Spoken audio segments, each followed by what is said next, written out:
sometimes in these kinds of battles, it's first of all important to win physically. Win. Fight. I mean, combating Nazism first involved beating Nazism. You know, you had denazification after you won. You have to win. It's very important not to allow these beasts the freedom to prowl, because what they're doing is they're emptying parts of the Middle East into Europe. They're now going to empty Africa.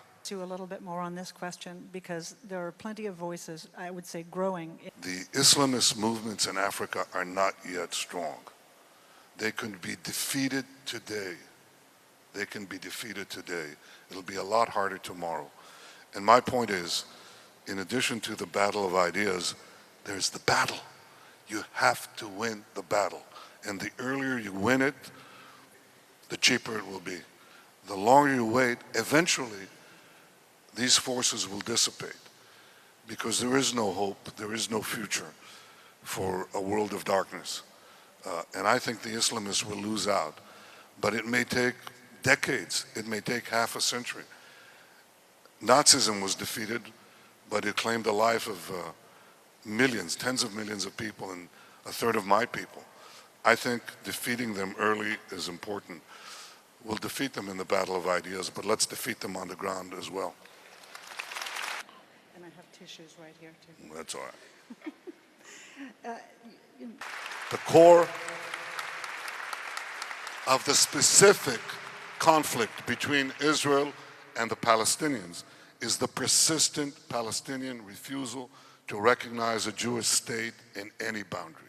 This is why this conflict persisted for 50 years before there was a state, before there were territories, before there were settlements.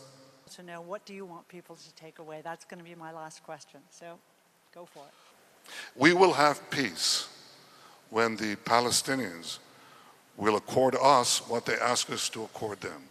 We're willing to let them have a state of their own. They have to reconcile themselves to the fact that we have a state of our own, and it's here to stay. The Iranians certainly are embroiled in Syria, but these have been... In Syria. We will not allow Iran to set up a second front in the Golan, and we will act forcefully and have acted forcefully to prevent that. We will not allow the use of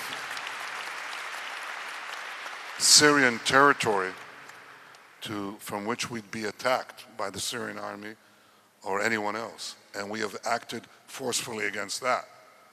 And third, we will not allow the use of Syrian territory for the transfer of game-changing weapons into Lebanon, into Hezbollah's hands. And we have acted forcefully on that. Let's talk about Syria for a moment, and then I want to turn quickly to Iran. Syria is spiraling out of... Work up the economies to create at least an economic vested hope in the future. We are in agreement that we want to keep Iran's feet to the fire. We want to make sure they don't violate the deal. And the President and I spoke about that today at some length. So we'll cooperate, first of all, to make sure that Iran doesn't cheat. And believe me, it has a proclivity for cheating, what the answer is. The reason, first of all, the conflict that... Keep their feet to the fire, support your allies, this ally first, and third, bring down that terror network. I think that's what I can say about Iran.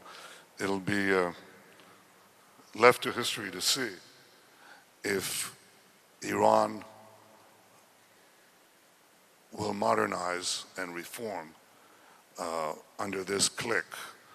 I have my doubts. I hope I'm wrong. I suspect I'll be proved right.